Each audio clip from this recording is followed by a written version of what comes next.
Senhor, ao Senhor nosso Deus, eu quero tributar a honra e glória e dizer a Ele a minha gratidão pela oportunidade que me concede estar aqui nesta casa mais uma vez, podendo adorar a Jesus, sentir a sua doce presença nesse lugar, cooperar com os irmãos mais uma vez. Deus abençoe a vida do pastor Alexandre, que não está presente por motivo justo. Agradecido a Deus pela vida dele, também agradeço a Deus pela vida de todos os obreiros desta igreja, a pastora do presbítero Vilmar, também o varão que está atrás, meu primo, o cooperador Marcelo. Deus abençoe sua vida poderosamente. É uma bênção de Deus. O presbítero Vilmar ficou muito feliz ao poder ver o desenvolvimento do meu primo na obra de Deus. Deus continue te dando muita graça, que Ele continue sustentando o seu ministério e te fazendo frutificar na presença dEle, como já tem feito aqui nesse lugar. Deus abençoe a vida dele, a vida do meu primo, irmã Silvana, a todos os irmãos aqui presentes. Que Deus em Cristo Jesus nos abençoe poderosamente.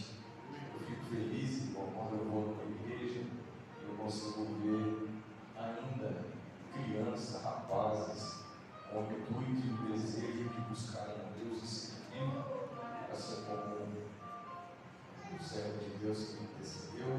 Grato a Deus pela sua vida, e eu fico muito feliz. Eu me lembro, eu sou pequeno ainda, né, mas quando eu era menor, eu acompanhava meu pai nos trabalhos que Deus, por graça, fez ele dirigir, tanto aqui em Cidade do Mar, como em alguns outros lugares.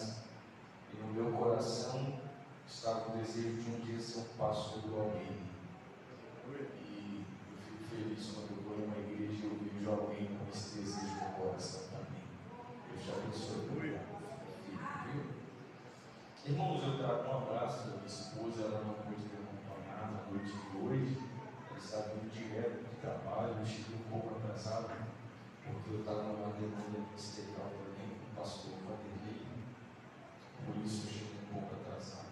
Mas a minha esposa está em intercessão por nós, crendo que Deus pode fazer grandes coisas aqui. Irmãos, eu não sei como vai terminar o culto e como eu vou estar no final, por isso quero anunciar aos irmãos, eu tenho ainda algumas gravatas disponíveis, então eu estarei no final com elas. Se você tiver interesse, pode nos procurar.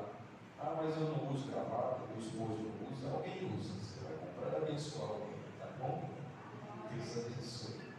Vamos lá, o texto bíblico, João, capítulo 19, versículo 30, diz assim: e quando Jesus tomou o vinagre, disse: está consumado. E inclinando a cabeça, entregou o Espírito. E quando Jesus tomou o vinagre, disse: está consumado. E inclinando a cabeça, entregou o Espírito. Amém? Podeis vos assentar e na sua casa. Amados, o Evangelho de Jesus foi escrito por 4 evangelistas: Mateus, Marcos, Lucas e João. São evangelistas que escreveram a respeito do Evangelho de Jesus. Cada um deles teve diferentes perspectivas e visões a respeito do Evangelho do Cristo. O Evangelho é o mesmo, o Cristo é o mesmo, a testificação é a mesma, porém a visão que cada um deles tem é diferente uma da outra. O exemplo claro é como se eu e mais 3 dos obreiros que estão à minha retaguarda estivéssemos subindo a montanha do mestre Álvaro, e cada um de nós iria perceber na subida algum detalhe que nos chamaria a atenção e iríamos relatar. É exatamente a visão com que cada um dos evangelistas tem ao olharem para a figura do Cristo e a sua obra da redenção. A exemplo disso, Mateus narra Cristo na pessoa de rei, Marcos na de servo, Lucas na de homem e João na de Deus. cada um dos evangelistas, na sua perspectiva, ao ser narrado a respeito do Cristo, eles vão dar esse detalhe de demonstrar porque eles estão testemunhando e testificando ao coração dos ouvintes a pessoa do Messias. Mas cada um deles, mesmo com as visões diferentes, estão para falar do mesmo Cristo. E este Cristo tem uma só obra, que é a obra da redenção. Então todos eles tomam por base o sacrifício de Cristo na cruz do Calvário, para mostrar a vitória que fora efetuada na cruz. Claro que quando nós vamos olhar para a cruz, desde o Antigo Testamento, ela já vinha sendo elucidada pelo próprio Deus em uma visão. Quando nós olhamos para a cruz e a obra que Cristo efetua em cima dela, ela é simbolizada ainda na Páscoa. A expressão Páscoa no Antigo Testamento e no hebraico é pesar, e pesar significa passar além da marca. Essa expressão ela está vinculada ao capítulo de número 13, 11, 12 do livro do Êxodo, quando na saída de Israel do Egito, Deus estabelece dizendo para Moisés que isso seria como um concerto perpétuo entre os filhos de Israel, de que eles iriam matar o cordeiro aquela noite, pegar o sangue e passar nas vergas e nos umbrais, porque naquela noite Deus iria descer no Egito. A expressão de Deus descer aqui está vinculada à mesma expressão do capítulo 3, quando ele aparece a Moisés na sarça, que ele diz: Moisés, eu ouvi o clamor do meu povo, por isso eu resolvi descer no Egito. A expressão descer é a expressão de alguém que vem para abater o valente que segura seu povo com mão forte. Então Deus, para operar essa libertação, vem descer sobre o Egito, e ele abate o Egito com 10 pragas. Na 10ª praga, que é a da mortandade, a morte dos primogênitos, o Senhor diz para Moisés: Moisés, na casa em que houver a marca, não haverá morte, mas o anjo vai passar além da marca que foi colocada na verga e no umbral. Enquanto os filhos de Israel estariam assentados à mesa, o chefe da família com a veste cingida, com os lombos traçados com cinto, com o sapato no seu pé, e na sua mão um cajado, com a indicativa de alguém que está preparado para uma viagem pelo livramento que Deus vai oferecer. O Senhor diz: Moisés, na casa em que houver a marca do sangue do cordeiro, o anjo da morte vai passar além da marca. É daí que vem a expressão de Páscoa, passar além da marca. Havia uma marca colocada por causa do sangue de um animal sobre aquela casa. Então, ao se entender isto, na casa que tem a marca, Deus não entra para matar. Enquanto na casa dos egípcios a morte entra, na casa dos hebreus o livramento está. Enquanto na casa dos egípcios há choro, na casa dos hebreus há cântico de vitória. A qualquer hora nós vamos sair daqui, a qualquer hora nós vamos deixar a terra da opressão.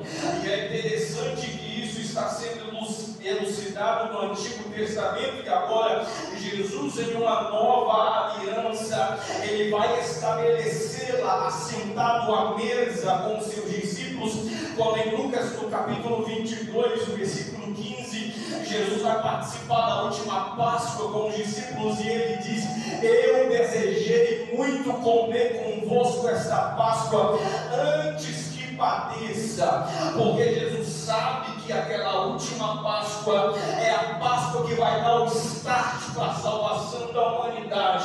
E quando ele vai colocar ela diante dos discípulos, ele traz uma nova aliança, e a aliança agora feita é no seu sangue, que seria derramado por todos, e no seu corpo, que seria despedaçado. Quando nós olhamos para ele assentado à mesa e falando dessa expressão aos discípulos, logo nós somos remetidos em nossa memória quando o Batista, no capítulo 1 do Evangelho de João, no versículo de número 29, ele olhou para Jesus e disse: eis aí o Cordeiro de Deus, que tira o pecado do mundo.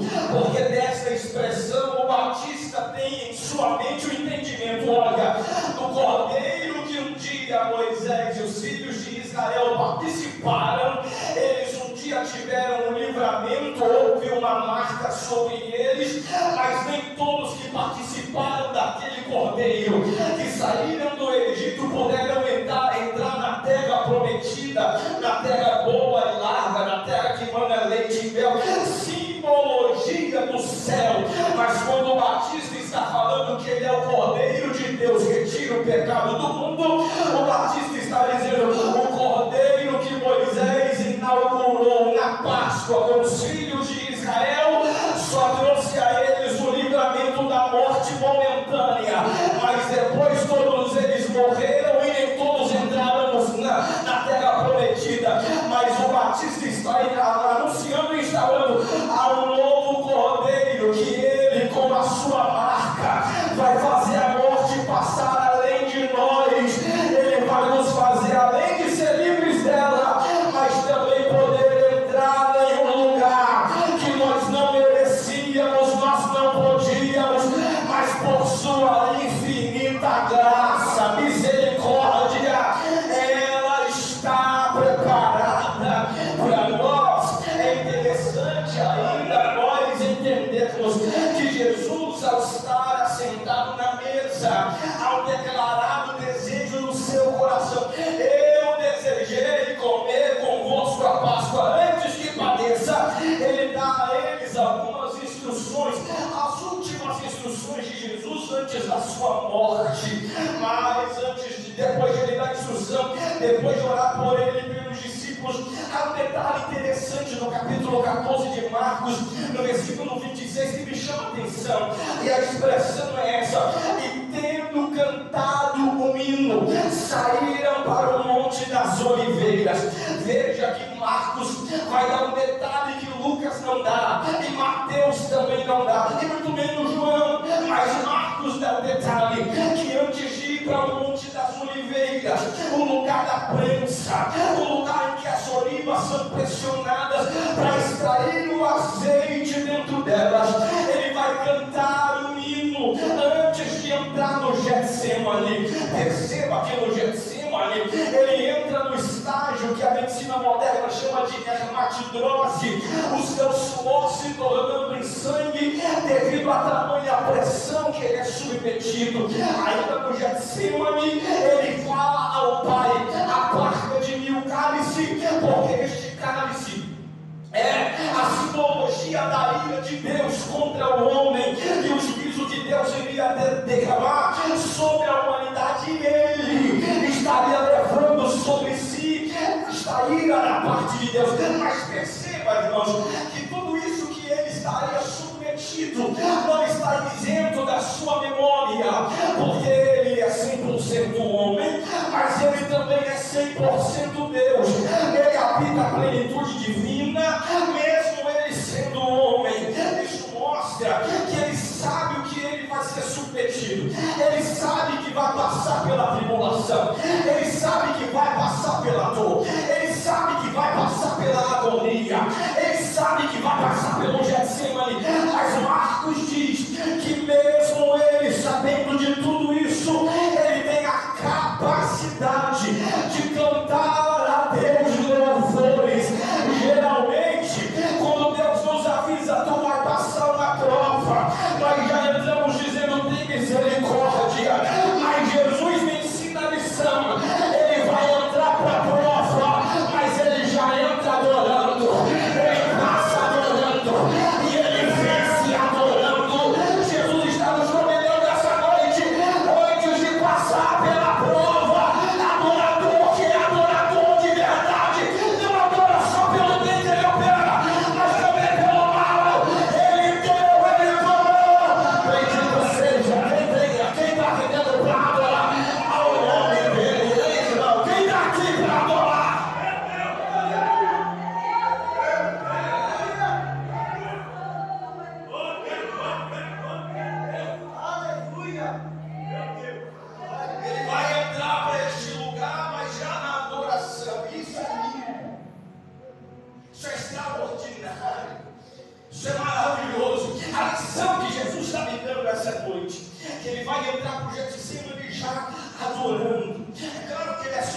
chega a uma agonia muito grande, ele é preso no Getsemane, e após o período do Getsemane, da sua prisão, ele vai passar por pelo menos 2 jurisdições.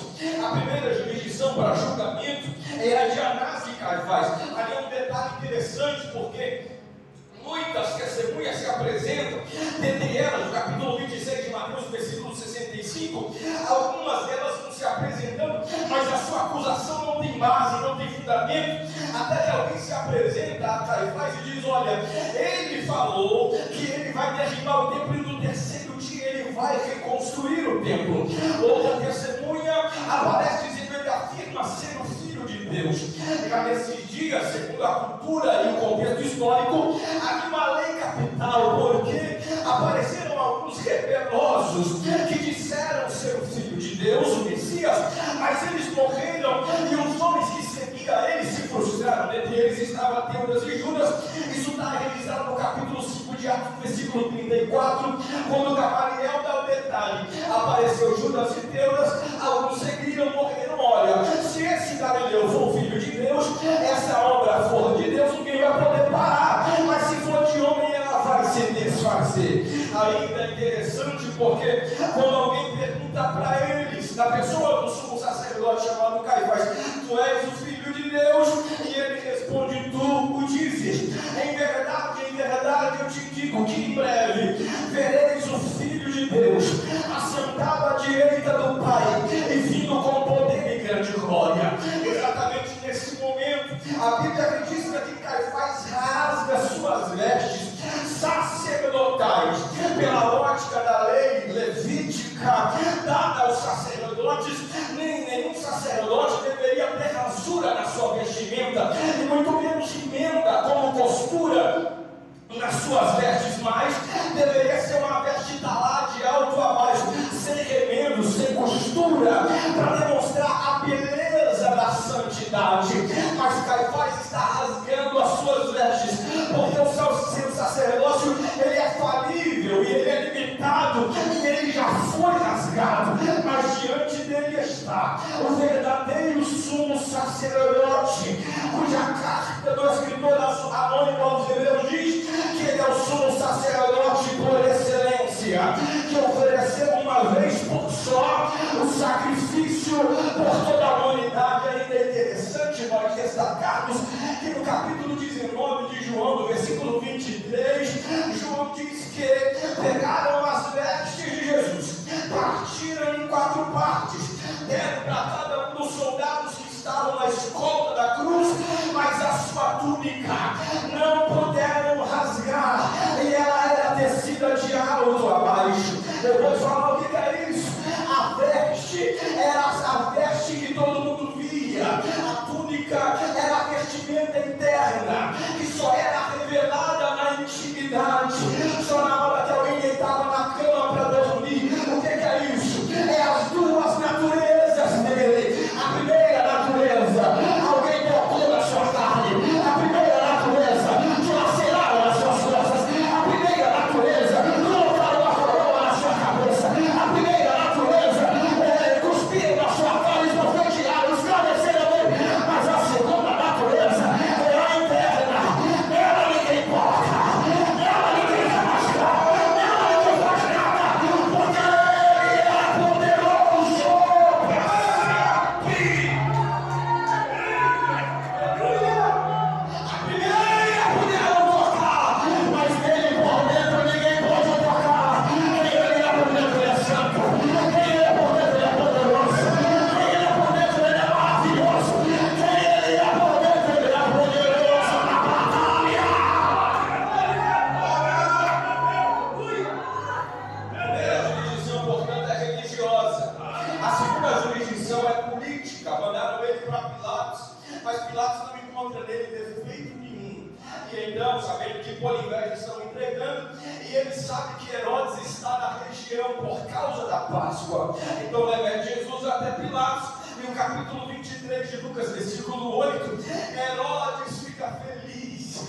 Ah, eu queria te ver, porque de muito tenho ouvido falar a respeito de ti, com grandes milagres tu fazes. A expressão de Lucas é essa, que Lucas diz que Herodes espera Jesus fazer algum milagre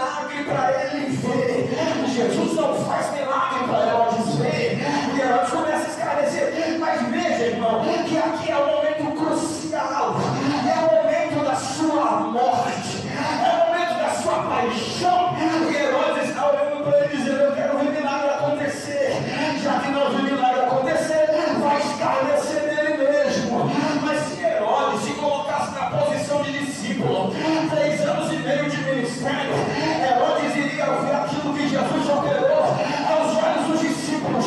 Discípulo viu o cego enxergar, discípulo viu o mundo falar, discípulo viu o paralítico andar, discípulo viu Jesus fazer coisas grandes.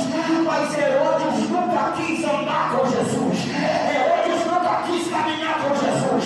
Mas já que ele está presente, eu sei que aonde ele está alguma coisa acontece, eu sei que aonde ele está tem milagre acontecendo. E Herodes não quer ter a responsabilidade de andar com ele, mas quer ver milagre acontecer. E Jesus me revela que ele não faz milagre acontecer só para me dar o meu prazer de enxergar ou operar alguma coisa. Se você quer ver milagre, anda com Jesus, anda com Jesus, ande com Jesus. Tem gente querendo ver milagre, mas nunca quis andar uma légua com ele. Tem gente querendo ver milagre, mas nunca quis caminhar um passo com ele. Nunca quis 1 quilômetro de jornada com ele. Está dizendo: eu não vou operar milagre para você ver, mas quer ver milagre. Pega na minha mão e anda comigo. Aleluia! Aí o negócio que não vê milagre acontecer, manda ele para Pilatos. Quando ele chega na presença do Pilatos o condena.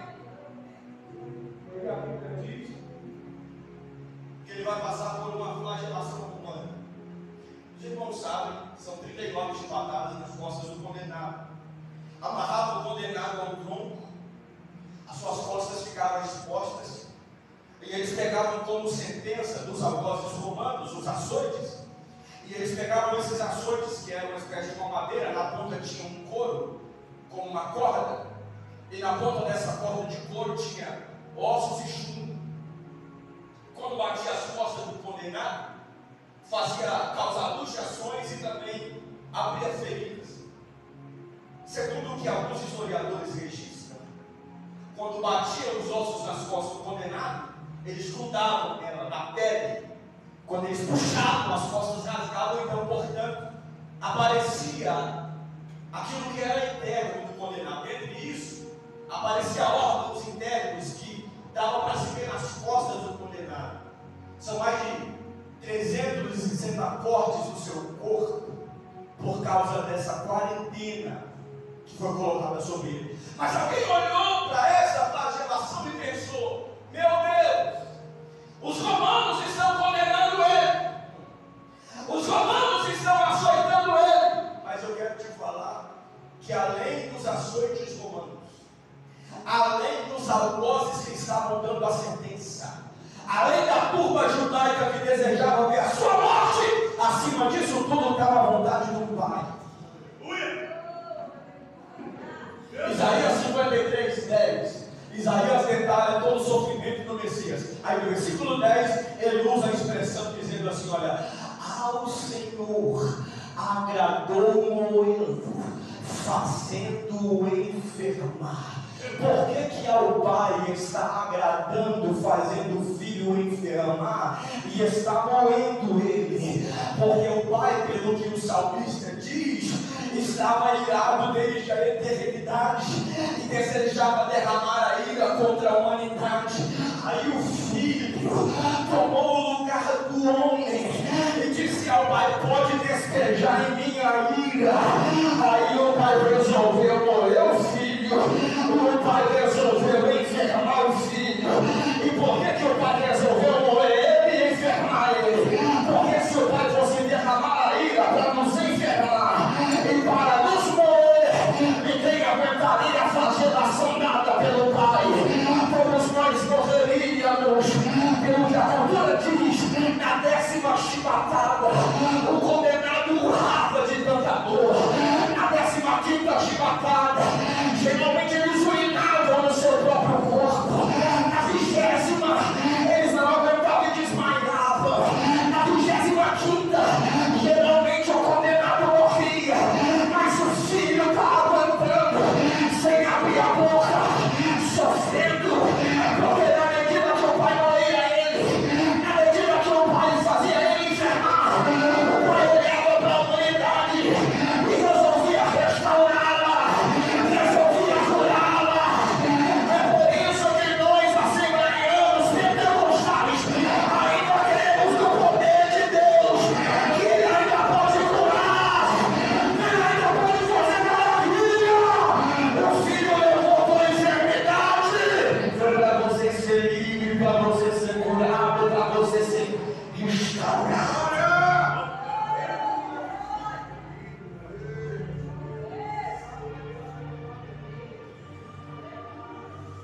do pai enferma o filho, o pai cura a humanidade. É por isso que você precisa entender que você não merecia estar aqui.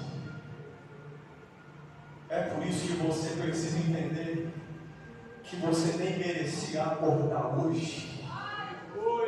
Mas o Filho se colocou no teu lugar e disse para o Pai: pode me enfermar, mas tu vais curar eles dessa enfermidade mortal.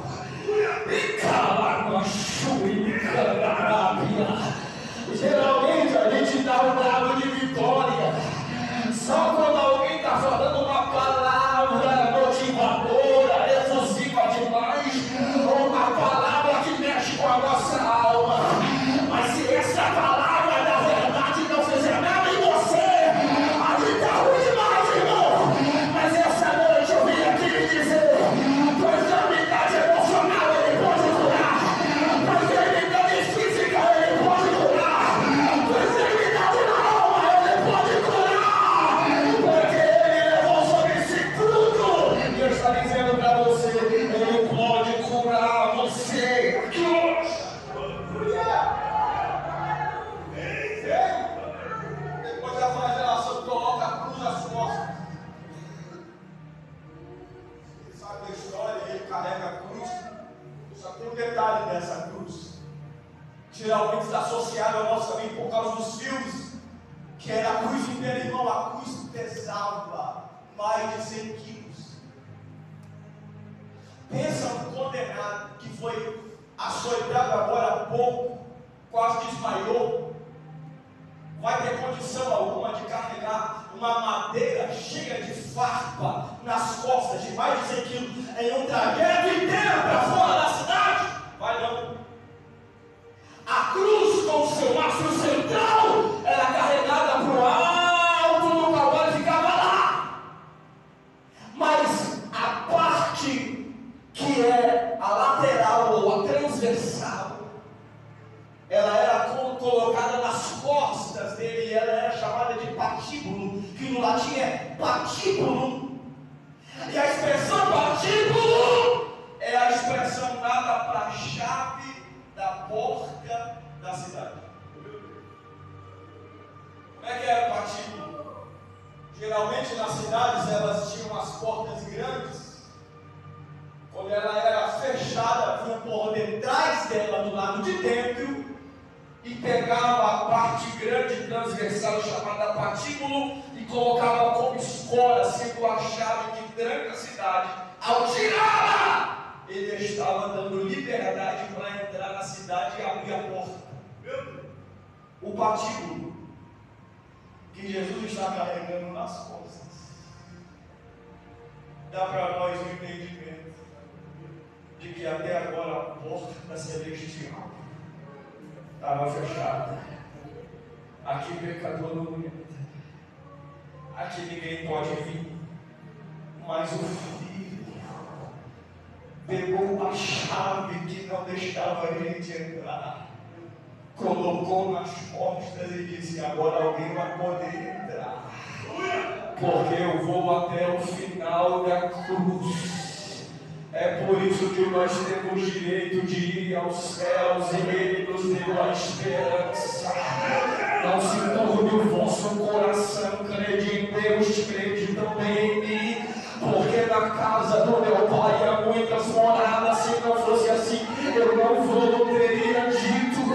Você só pode entrar no céu porque o Filho pegou a chave que era contrária. O Filho pegou a chave que nos impossibilitava e disse: agora eu vou abrir o caminho para alguém passar e entrar.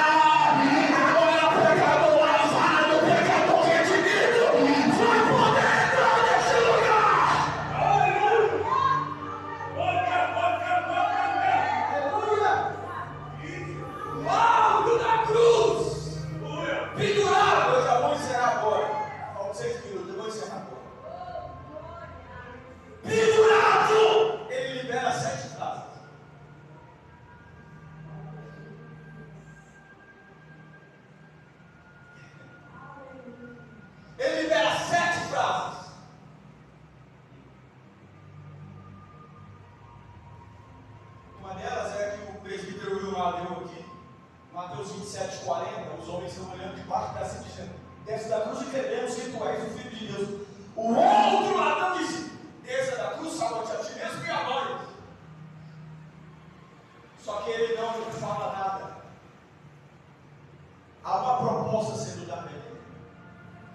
Mas para essa proposta, a resposta de Jesus é o silêncio.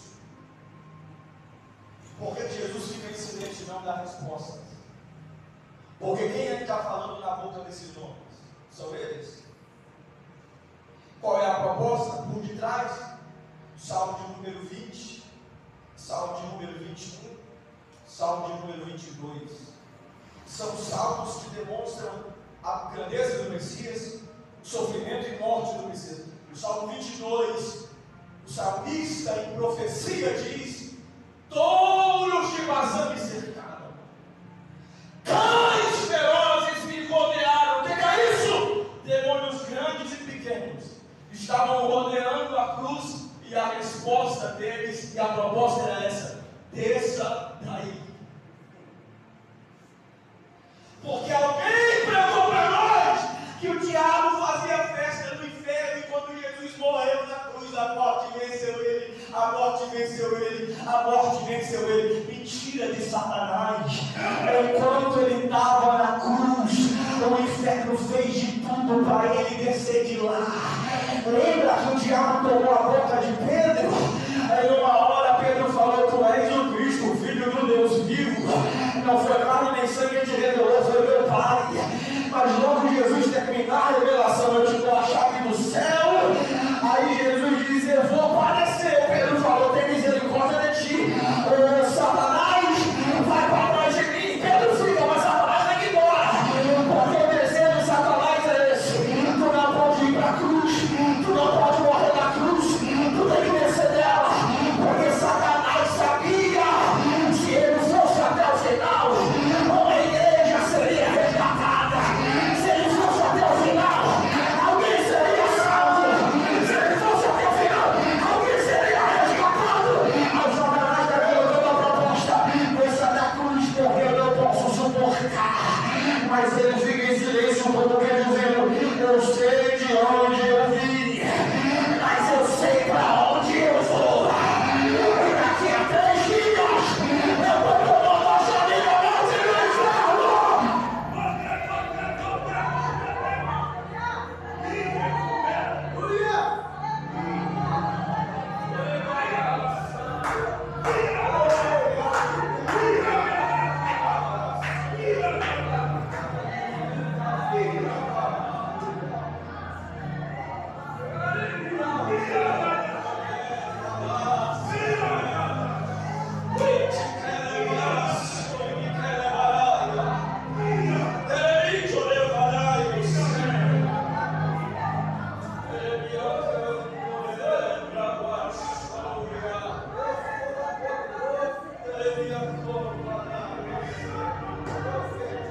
Ele libera 7 frases na cruz.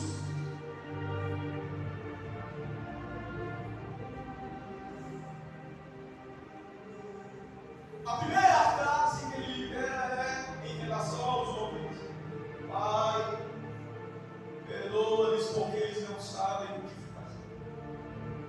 A segunda frase que ele libera na cruz é para o ladrão, que olhou para ele e disse ao outro condenado: ei, nós estamos aqui porque merecemos, mas esse nenhum mal fez. Senhor, lembra-te de mim quando entrares no teu reino. Aí Jesus disse na segunda frase: hoje mesmo tu estarás comigo no paraíso.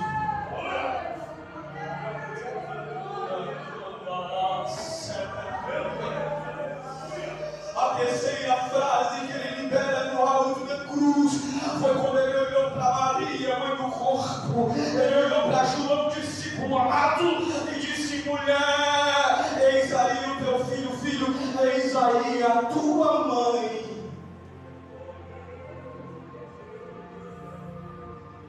A quarta frase que ele liberou na cruz foi: tenho sede! E alguém deu para ele vinagre ao invés de água. A quinta frase que ele liberou na cruz foi: Eli, lema sabachthani, Deus meu, por que me desamparaste? Ele vê o Pai longe.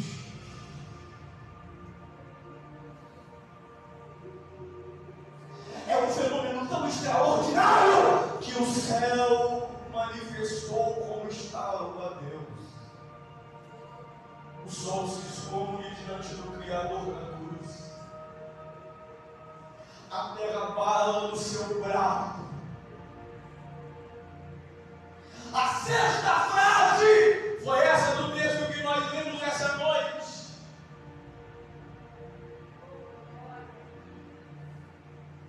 Quando tomou o vinagre, disse: está consumado. A última, a sexta frase é essa: está consumado. A sétima frase é a que ele dá o último suspiro e diz ao Pai: Pai, nas tuas mãos eu entrego o meu espírito. E ele morre. Dentre todas as frases, eu vou tomar só duas, a sexta e a sétima, para aplicar e eu encerro. A sexta frase: está consumado, do grego tetelestai. Por que do grego? Porque o grego é o Novo Testamento, a maneira como ele foi escrito. Então o escritor, ao dizer está consumado, no grego ele está dizendo tetelestai. E tetelestai é aplicado para dívida paga e libertação da dívida. Você já ouviu, provavelmente o pastor Genil Alberto falando, mas não foi ele que descobriu a pólvora, né? Como dizia ele, a pólvora. Qualquer um que vai estudar o texto sabe que quando alguém devia, o credor, lembra do credor lá de segunda o livro aos Reis, capítulo 4, que ele vem na casa da mulher sunamita e diz a ela, vem à casa da mulher viúva, melhor dizendo, porque sunamita é a próxima mulher que aparece no mesmo texto. Ele aparece na casa da mulher viúva, batendo a porta, dizendo: olha, tu vai pagar a dívida do teu marido, eu não tenho dinheiro para pagar, então vai tomar teus filhos. Por quê? Porque aquela casa era devedora, e geralmente uma casa devedora, o credor pegava uma madeira grande e escrevia dívida aberta, e colocava na parede do lado de fora, para que todo mundo que passasse na rua sabia: essa casa deve a alguém. A vergonha é essa, a casa dos endividados. Mas quando alguém pagava a dívida, pegava uma madeira maior do que aquela que estava na parede e escrevia dívida liquidada. Do grego, tetelestai. A dívida foi quitada. Jesus, quando está dizendo está consumado a obra que o Senhor me deu para fazer, Ele está olhando para nós, os homens, eternos devedores, e disse ao Pai: Satanás colocou uma dívida sobre eles e acusa da dívida, mas agora está uma placa maior do que a dívida. A dívida do seu pecado foi paga na cruz do Calvário. Eu vou usar o exemplo de Lutero, quando estava no final dos seus dias, e no final dos seus dias, Lutero escreveu e deixou claro para nós que ele estava acamado, enfermo sobre a cama, e veio Satanás dar uma visão para ele, e na visão Satanás se apresentou com um pergaminho debaixo do braço, e se aproximou do velho monge Lutero, e abriu o pergaminho. Ele era longo, vasto, e aí então Lutero vai perguntar para ele: o que é isso? E Satanás começa a ler: tu cometeu esse pecado, tu cometeu esse outro pecado, tu cometeu esse outro pecado, tu cometeu esse outro pecado. E Lutero vai ouvindo todas as acusações de Satanás. São muitas as acusações, e quando Satanás terminou, diz o livro Heróis da Fé, que Lutero olhou para Satanás e disse: eu cometi tudo isso, é verdade, mas tu esqueceu só de uma coisa. E Satanás perguntou: o que é? Ele pegou uma caneta, foi no final do pergaminho e escreveu: o sangue, o sangue,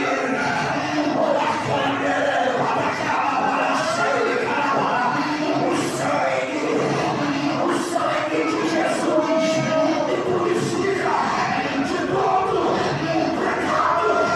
Satanás quer te acusar, mas o sangue te livra, o sangue te liberta, o sangue te deu. Tem alguém para adorar?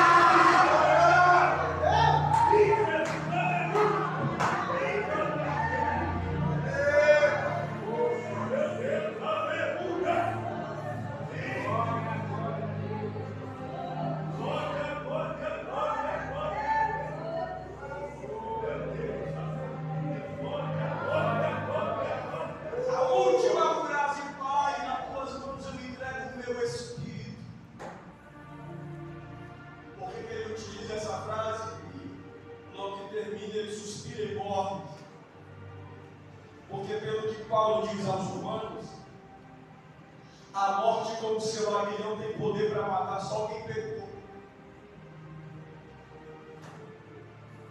Então, na cruz, a exegese do texto é essa: a morte chega como um aguilhão, se aproxima do condenado e olha para além dos olhos, olha para os pecados que foram cometidos ao longo da vida. Quando olha para ele, vai examinar sua meninice. Quando criança, não tinha pecado. Vai olhar para o seu crescimento natural. Adolescência, não tem pecado. Crescimento natural, juventude, não tem pecado. E agora, na maturidade, aos 33 anos e meio, ele não tem pecado. Então a morte como aguilhão não pode matar. É por isso que ele diz ao Pai: nas tuas mãos eu entrego o meu espírito. Porque já que a morte não tem poder para matar, ele se entrega e vai com o espírito ao Pai, por amor aos homens.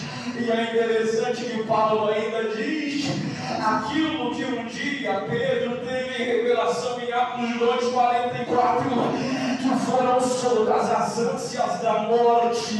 A morte lançava grilhão no mundo dos mortos para segurá-lo, mas ela não pode o reter. Aí o Paulo complementa em 1 Coríntios 15, a partir do versículo 55: tragada foi a morte na vitória. A morte, aonde está o teu aguilhão? O inferno, aonde está a tua vitória? A força do pecado é a lei, mas nós podemos dizer graças a Ele, porque nós temos vitória no Senhor Jesus Cristo de Nazaré.